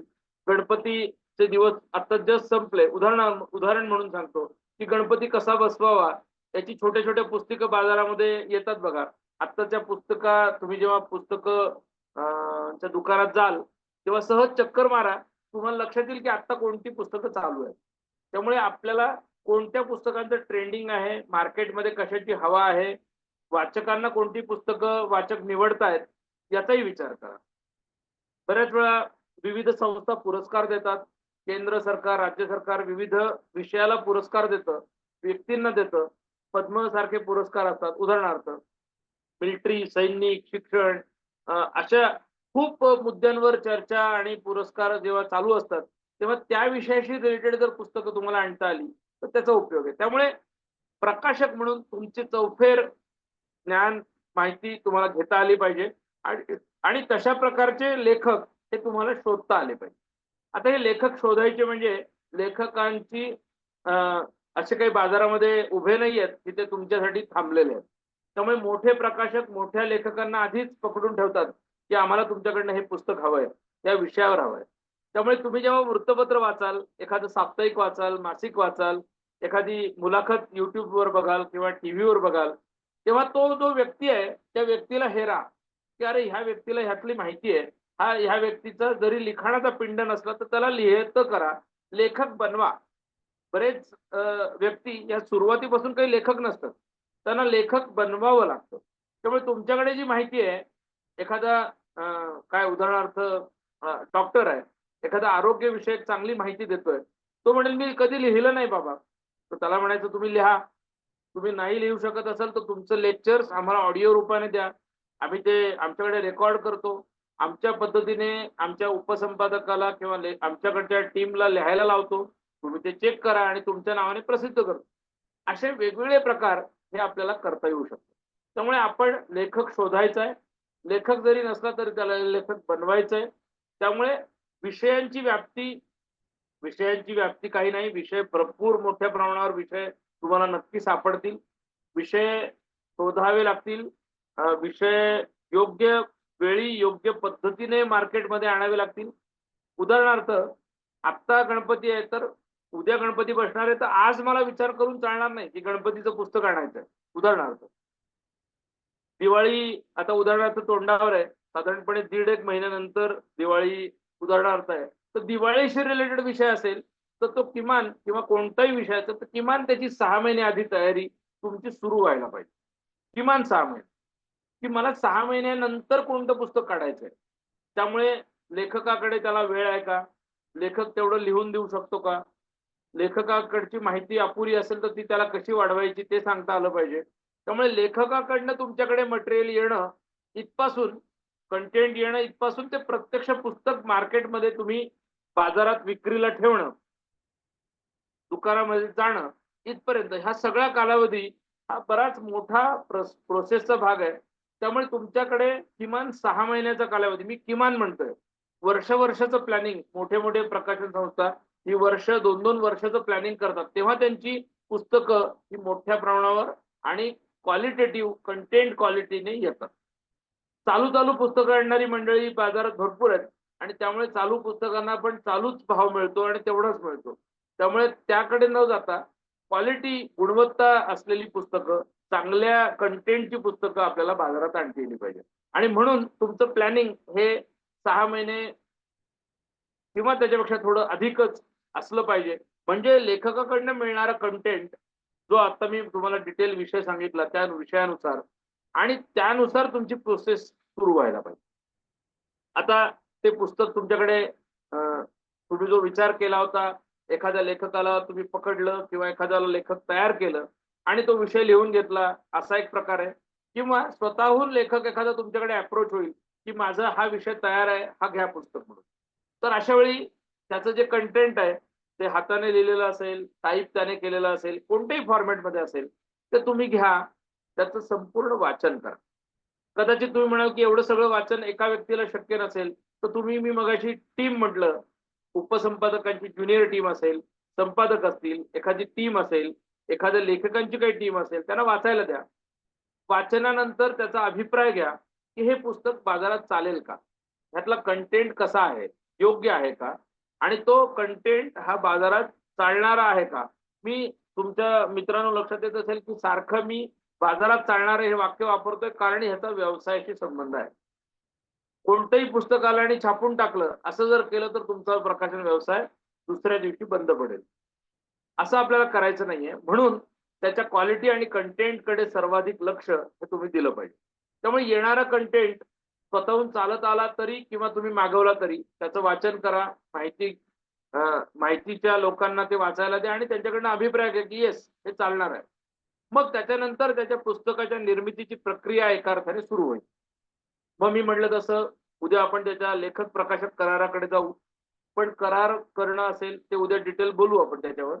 मात्र ते करार करणं असेल, मग त्या संपूर्ण कंटेंटचं टायपिंग करून घेणं असेल, टाईप केलेलं असेल तर ते त्याचं संपादन करणं, म्हणजे पुस्तक जरी त्याने लिहून दिलं तरी त्याचा फ्लो बरोबर आहे का, त्याची प्रकरणांची जो सिक्वेन्स आहे तो बरोबर आहे का, एकामागे एक पुस्तकाची क्रम उलगडला जातोय का, याप्रमाणे कदाचित लेखकाला त्याचं लिहिताना भान नसेल, पण छापताना म्हणजे छापण्यापूर्वी याचं भान प्रकाशक म्हणून आपल्याला पाहिजे की हे पुस्तक कसं तयार होणार आहे. त्यामुळे पुस्तकाची निर्मिती एखाद्या स्त्रीला प्रसूती जशी होते, म्हणजे एखादं बाळ जसं जन्माला येतं, तशीच साधारणपणे पुस्तकाच्या निर्मितीच्या पण प्रसूतीच्या वेदना आहेत मित्रांनो.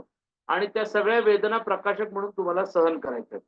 आणि त्या वेदना सहन करत करत चांगल्या प्रॉडक्ट म्हणजे चांगलं पुस्तक बाजारात येईपर्यंत हे तुम्हाला एका अर्थाने चांगल्या अर्थाने म्हणतो मी सहन करायचं आहे.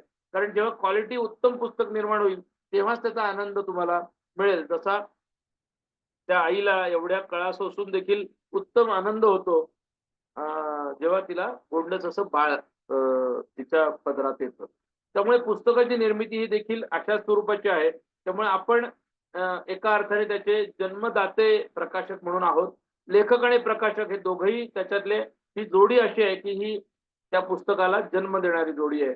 आणि नुसतं जन्म नाही तर जन्मापासून ते पुढे त्याचं संपूर्ण त्याचा व्यवहार होईपर्यंत, त्या पुस्तकाची संपूर्ण विक्री होईपर्यंत, त्याची प्रसिद्धी होईपर्यंत एवढं मोठं काम हे प्रकाशकाचं आहे.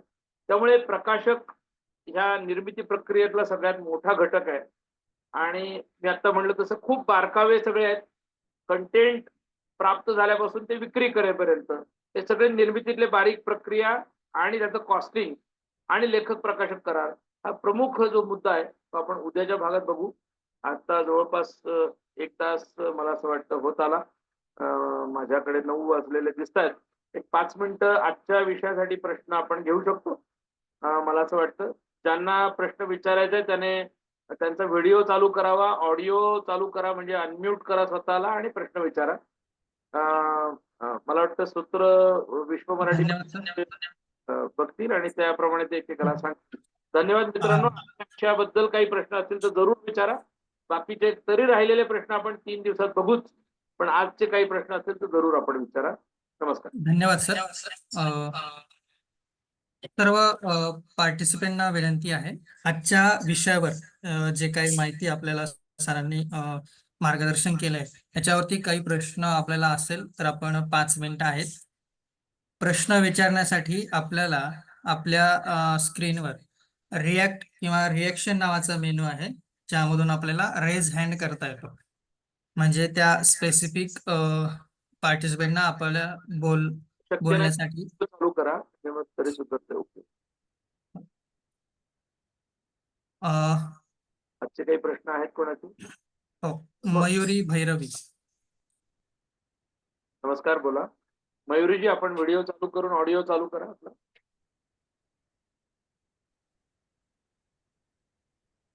नमस्कार सर. नमस्कार. माझा असा प्रश्न होता की प्रकाशक म्हणून काही वेगळं रजिस्ट्रेशन करावं लागतं का? मी अगदी सुरुवातीला सांगितलं नाही, पण काय करावं लागतं ते आपण रजिस्ट्रेशनच्या उद्या परवाच्या भागात बघू. फक्त प्रकाशन संस्था म्हणून कोणतंही वेगळं रजिस्ट्रेशन नाही. ओके सर, चालेल. ते काय थँक्यू. करायचं ते आपण स्वतंत्र बघू.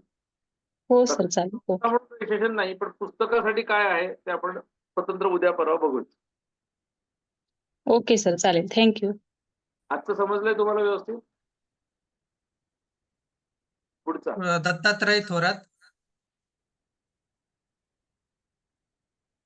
दत्तात्रयजी, बोला. आपण व्हिडिओ चालू करा.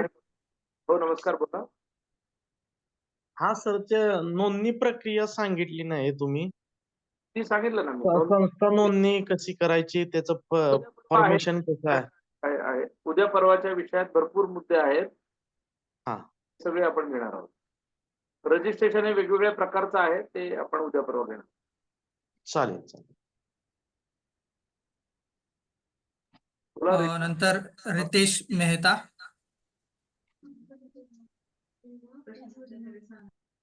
नमस्कार रितेश. नमस्कार सर. नमस्कार, बोला. ऍक्च्युली इथे लाईट नसल्यामुळे मी थोडासा व्हिडिओचा त्या प्रकारे करू शकणार नाही.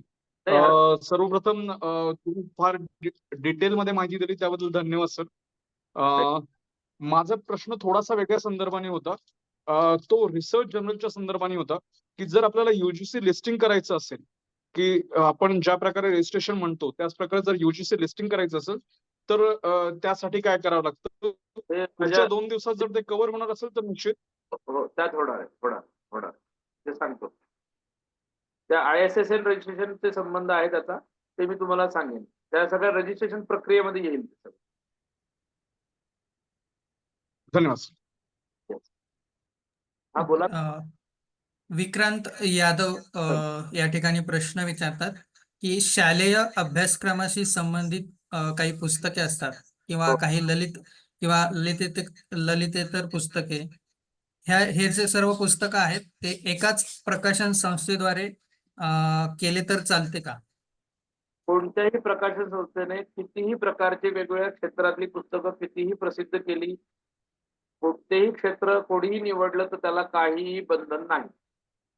म्हणजे मी एकाच वेळी ललित करतोय, एकाच वेळी मी सायन्स करतोय, एकाच वेळी मी टेक्स्ट करतोय, सगळी करता येतात. असं काही प्रकाशन संस्थेला बंधन नाही की हेच केलं पाहिजे किंवा नाही केलं पाहिजे, असं काहीही बंधन नाही. ओके, पुढे आहे कपिल सर. बोला.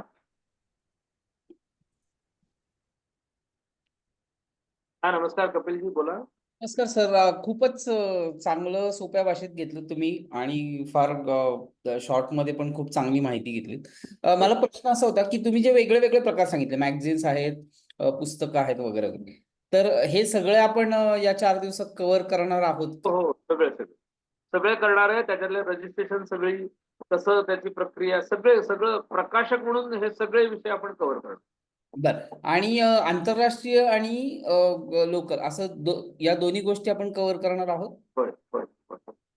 ओके. आणि याच्या संदर्भातल्या अजून 2 गोष्टी कव्हर करणार आहोत का विचारायचं होतं. एक म्हणजे बजेट याच्यासाठी लागणारं. तुम्ही उद्या बऱ्याच गोष्टी सांगितल्यात. काय काय प्री प्रेस मध्ये असतं ते, तर त्याच्या संदर्भातली माहिती मिळणार आहे का? आणि मार्केटिंगच्या संदर्भात त्यातला बराचसा पार्ट तुम्ही आता काही केलातच कव्हर, पण त्याच्याबद्दल डिटेलमध्ये सांगा. आहे. उद्या पण आज मी प्रामुख्याने त्याचा जो प्रिॲम्बल आहे तो सगळा Correct. घेतला. त्यातले डिटेल उद्या परवा होणार. ओके. आजची जी काय माहिती तुम्ही दिली त्याच्यामुळे खूप कॉन्फिडन्स आला. म्हणजे एक बिगिनर किंवा काहीच माहिती नसलेल्या व्यक्तीला जे वाटतं की बाबा मला कसं काय हे याच्यात उतरता येईल का नाही उतरता येणार, तो कॉन्फिडन्स वाढवण्याचं काम तुम्ही आज नक्की केलं. Thank you very much. Thank you so much. Yes, चला पुढचं कोण आहे, घ्या, पटपट घेऊया. पुढचं कोण आहे, घ्या जरा. पांचजन्य पब्लिशर कोण आहे? बोला. नमस्कार सर. नमस्कार. मी महानुभाव. मी आजचा विषय खूप छान घेतला आपण, महत्वाचा होता. माझा हो. प्रश्न असा की मी महानुभाव पंथाचा अनुयायी आहे, माझं प्रकाशन पण आहे. तर महानुभाव पंथातील समजा एका आध्यात्मिक क्षेत्रातील पुस्तकांची मार्केट व्हॅल्यू कशी ठरवावी? आध्यात्मिक असंच नाही, कोणत्याही प्रकारच्या पुस्तकं असू दे, धार्मिक असू दे, आध्यात्मिक असू दे, टेक्नॉलॉजीची असू दे, कोणती ग्रामीण विषयाची असू दे, ललित असू दे, हे सगळ्याची मार्केट व्हॅल्यू पेक्षा वाचकांना काय हवंय आणि वाचकांना हे किती रुपयाला परवडणार आहे. मला उदाहरणार्थ ज्ञानेश्वरी मला वाचायची आहे. बाजारामध्ये 4-5 प्रकारच्या ज्ञानेश्वरी उदाहरणार्थ उपलब्ध आहेत. तर त्यातली सोनोपंत दांडेकरांची जर मला हवी आहे आणि ती जर का 2,000 रुपयाला आहे उदाहरणार्थ, तर मला तीच हवी आहे, तर मी 2,000 नाही, ती 3,000 नसली तरी घेईन. त्यामुळे कंटेंट आणि क्वालिटी ह्याच्यावर गणित आहे. म्हणजे एखाद्या प्रॉडक्टवर, म्हणजे काय आपण म्हणू त्याला, ज्याच्यामध्ये बौद्धिक क्षमतेचा कस लागतो असं हे प्रॉडक्ट आहे. हे काही एखादी बाटली निर्माण करायची, एखादा मोबाईल निर्माण करायचा, एखादा पेन निर्माण करायचा असं नाहीये. 10 रुपयाचा पेन वापरला काय, किंवा समजा मी 50 रुपयाचा वापरला, तिथं फार फरक पडत नाही. मात्र इथे क्वालिटी आणि कंटेंट असेल तर मी पैसे द्यायला जास्त तयार होतो, कारण इथे बौद्धिक क्षमता आहे. त्यामुळे ह्याचा बरं. मार्केट व्हॅल्यू हा मुद्दा थोडा सगळ्या प्रॉडक्ट पेक्षा हे प्रॉडक्ट वेगळं आहे. बरं. अशा अर्थाने त्याचं उत्तर आहे. उद्या कॉस्टिंग मध्ये हा मुद्दा येणारच होता माझ्या, आपण बोलू. धन्यवाद सर. चला आपण घेऊ पटपट जरा आजचे प्रश्न. हा बोला अलका. सर इथे लाईट गेलेली आहे, मी अलका बोलते. सर हो. प्रकाशक म्हणून असं एखादं काही कोर्स आहे का सर?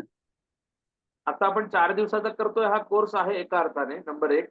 Number 2, okay. नोट्स पण तुम्हाला देणारच आहे हा. सगळ्या. आणि ह्या नोट्स मधनं तुम्हाला काही पुस्तकांची माहिती पण देण्याचा मी प्रयत्न करणार आहे. त्या नोट्स मध्ये सगळी असा प्रकाशक म्हणून मला तरी कुठं आढळलेलं नाही स्वतंत्र काही मोठा कोर्स, म्हणजे डिप्लोमा वगैरे असायला. जर्नलिझमच्या मास कम्युनिकेशनच्या कोर्समध्ये यातला काही भाग शिकवला जातो, पण स्वतंत्र मला वाटतं डिप्लोमा डिग्री असं काही बहुतेक नाहीये. हो. असे छोटे छोटे कोर्सेसच बहुतेक त्यातले. येस. आनंद. आनंदजी बोला, थोडे पटपट घेऊया प्रश्न.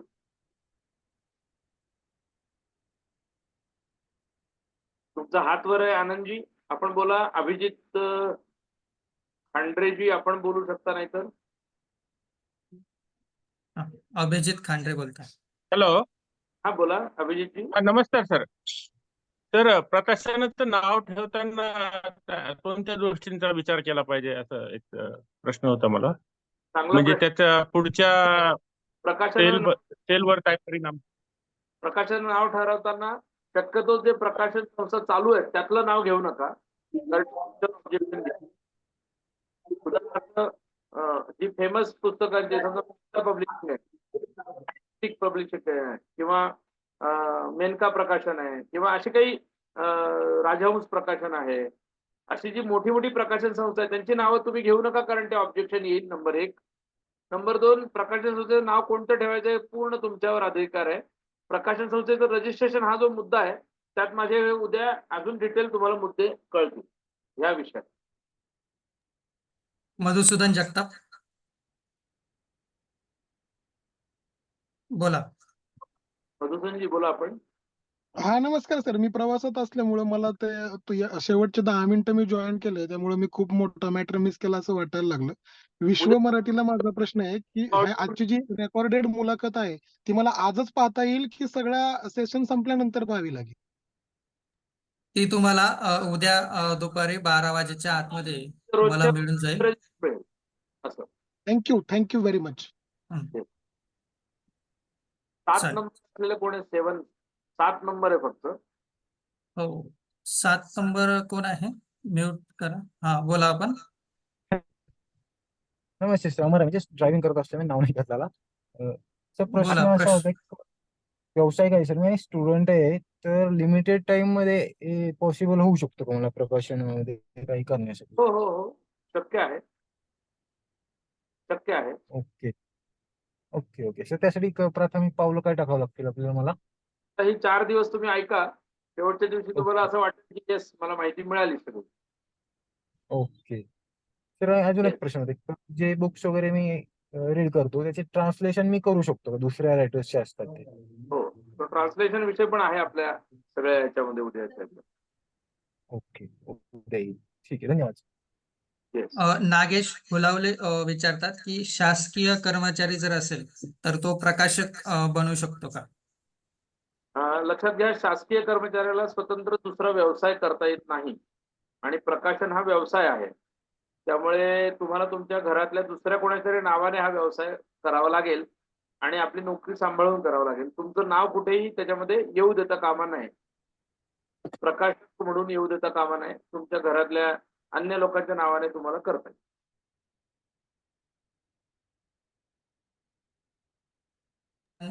शेवटचा प्रश्न आहे आनंद सरांचा. आनंद सर बोला. नमस्कार सर. नमस्कार, बोला. मी ऐकू शकताय मी बोलतोय ते? हो ऐकतोय, बोला बोला.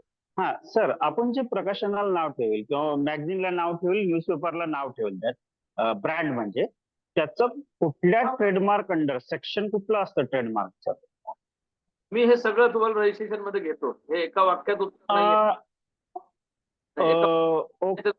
ओके ओके ठीक आहे, चालेल. येईल थोडं 2-3 दिवस. आता रोज आपण पूर्ण वेळ आपण सगळ्यांनी द्या, तुम्हाला सगळे मुद्दे मिळतील आणि ज्याचा मिस होईल त्याला दुसऱ्या दिवशी त्याची 12 वाजेपर्यंत ऑडिओ मला वाटतं मिळते. तुम्हाला ग्रुपमध्ये किंवा तुम्हाला तुमच्या पद्धतीने मिळेल आणि तुम्हाला पुन्हा पुन्हा ते ऐकता येईल. आणि त्यातनं काही शंका असेल तर रोजच्या रोज तुम्ही विचारा. शेवटच्या दिवशी तर आपण प्रश्नोत्तराला सर्वात जास्त वेळ देऊ. आपले प्रश्न अजूनही तुमच्या मनात असतील ते तुमच्या मोबाईलवर किंवा हाताने कागदावर लिहून ठेवा. उद्या विचारू. उद्या बरोबर वेळेवर आपण 8ला 5 कमी असताना येऊ आणि सगळ्यात जास्तीत जास्त माहिती देण्याचा मी प्रयत्न करेन. आपणही ग्रहण करा आणि अधिकाधिक चांगल्या पद्धतीने आपला हा कोर्स पूर्ण करू. धन्यवाद मित्रांनो. शुभरात्री. नमस्कार. धन्यवाद सर. आजच्या प्रथम सत्रामध्ये प्रकाशक बना याविषयी प्रकाशक कसा असला पाहिजे, त्याकडे काय काय भांडवल असला पाहिजे, बेसिक गोष्टी प्राथमिक चर्चा किंवा मार्गदर्शन या ठिकाणी केलं. याबद्दल अजूनही आपल्याला काही प्रश्न असतील पार्टिसिपेंटना तर आपण आपल्या व्हॉट्सअप ग्रुपमध्ये गुगल फॉर्म शेअर करतो आहोत. त्याद्वारे आपण आपला प्रश्न पाठवायचा आहे. तर आजच्या सत्रामध्ये आपण इथेच थांबूया आणि पुन्हा उद्या संध्याकाळी रात्री 8 वाजता आपल्या वेळेवर सर्वांनी लवकर जॉईन व्हायचं आहे. म्हणजे जे काही विषय आहेत त्या विषयाला आपल्याला जास्तीत जास्त मार्गदर्शन आपल्या सरांकडून आपल्याला घेता येईल. तर धन्यवाद पुन्हा एकदा सर्वांना. आजच्या सत्रामध्ये आपण जॉईन झाला. पुन्हा भेटूया उद्या संध्याकाळी 8 वाजता. धन्यवाद सर्वांना.